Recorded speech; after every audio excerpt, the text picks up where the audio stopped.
திட்டத்திற்கு நிதி உதவி வழங்கி இருக்கிறார் சத்யா அவர்கள்.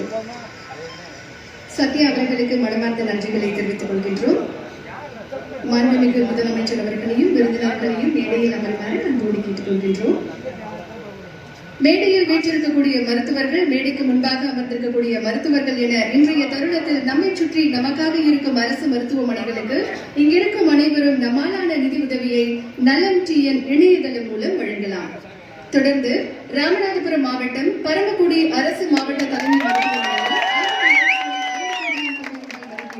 புதிய கட்டிடங்கள் உள்ளிட்ட 85 புதிய கட்டிடங்கள் மற்றும் உபகரணங்கள் என மொத்தம் 139.47 கோடி ரூபாய் மதிப்பிலான புதிய கட்டிடங்கள் மற்றும் நவீன உபகரணங்களை தொடங்கி வைக்குமாறு மாண்புமிகு தமிழ்நாடு முதலமைச்சர் அவர்களை பணிவன்புடன் கேட்டுக் கொள்கின்றோம்.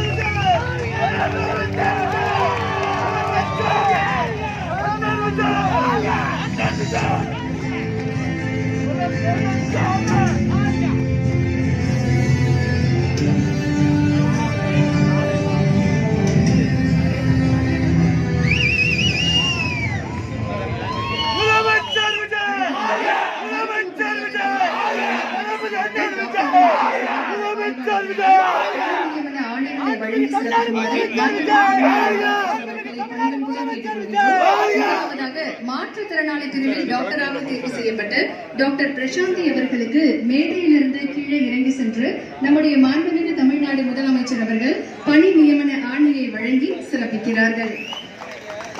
திறமைக்கும் உழைப்பிற்கும் தமிழ்நாடு அரசு வழங்கும் உயரிய மரியாதையின் அடையாளமாக இன்று நம் மாண்புமிகு தமிழ்நாடு முதலமைச்சர் அவர்கள் மேடையிலிருந்து கீழே இறங்கி சென்று மாற்றுத்திறனாளி பிரிவில் தேர்வு செய்யப்பட்ட மருத்துவருக்கு பணி நியமன ஆணைகளை வழங்கி சிறப்பித்துக் கொண்டிருக்கிறார்கள்.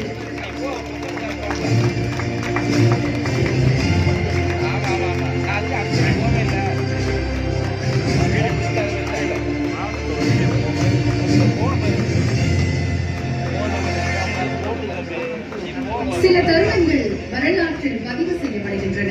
சில தருணங்கள் மனித நேயத்தின் உச்சமாக மனங்களில் நிலைத்து விடுகின்றன. அத்தகைய தருணம் இது.